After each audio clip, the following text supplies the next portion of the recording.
pag nagmamature tayo, parang nauobliga tayong kalimutan yung pagiging bata eh. Mas lumalaki daw tayo, mas lumalaki yung mga problema, mas lumalaki yung responsibilidad. At pag nangyari yun, ang dami ng mga bagay na lumalagpas lang sa atin. Nung mga bata pa tayo, wala tayong pinapalagpas eh. Kaya parang haba ng araw, di ba? Parang lahat ng bagay big deal sa atin. Naalala mo pa ba nung una kang nakakita ng rainbow? Wow! Eh yung bago sumara yung ref, namamatay yung ilaw. Wow!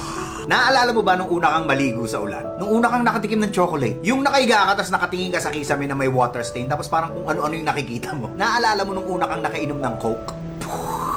Sa maniwala kahit sa hindi, ang dami pa rin mga ganun sa paligid natin. Mga bagay na hindi pa natin alam. Pero dahil mayayabang na yung mga mature na mga sarili natin, hindi na natin ini-enjoy yung kababawan. May mga nagsasabing matanda na tayo kaya hindi na tayo naglalaro. Pero ang totoo, hindi na tayo naglalaro, kaya tayo tumatanda. Sana wag niyong hayaang mawala yung inner child ninyo. Huwag tayong maging isip bata.